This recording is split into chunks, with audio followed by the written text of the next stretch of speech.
નમસ્કાર, CV24 news સાથે હું રેશમા આપનું સ્વાગત કરું છું. ગુજરાત પોલીસ ભરતી બોર્ડની લેખિત પરીક્ષા આગામી 14મી જૂનના રોજ અમદાવાદ, વડોદરા, સુરત, રાજકોટ, આણંદ, ભાવનગર અને ગાંધીનગર સહિત રાજ્યના વિવિધ શહેરોની 849 શાળા કોલેજોમાં યોજાશે.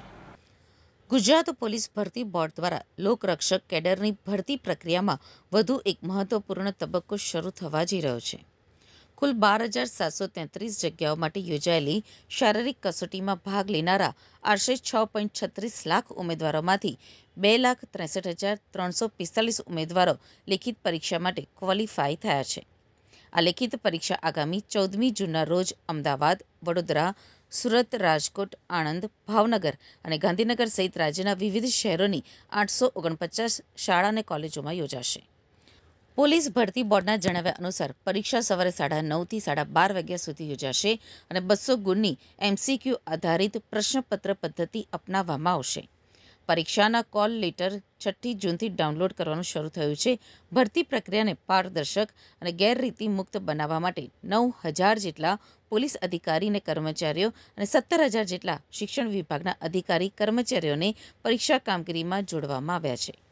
દરેક પરીક્ષા કેન્દ્ર ઉપર PI, PSI કક્ષાના અધિકારીને ભરતી બોર્ડના પ્રતિનિધિ તરીકે નિયુક્ત કરવામાં આવશે.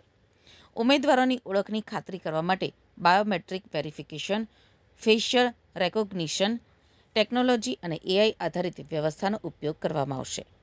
પરીક્ષા સામગ્રી લઈ જતા તમામ વાહનોનું GPS મારફતે રિયલ ટાઈમ મોનિટરિંગ પણ કરાશે. પરીક્ષા દરમિયાન કાયદો અને વ્યવસ્થા જળવાઈ રહે તે માટે રેન્જ વડાઓના સુપરવિઝન હેઠળ IGP, DIG અને SP કક્ષાના અધિકારીઓ દેખરેખ રાખશે. ઉમેદવારોને પરીક્ષા કેન્દ્ર સુધી સરળતાથી પહોંચવામાં મુશ્કેલી ન પડે તે માટે રાજ્ય માર્ગ વાહન વ્યવહાર નિગમ દ્વારા વિશેષ બસ વ્યવસ્થા પણ ગોઠવવામાં આવી છે. ભરતી બોર્ડે તમામ ઉમેદવારોને સમયસર પરીક્ષા કેન્દ્ર પર પહોંચવાની અપીલ કરી છે.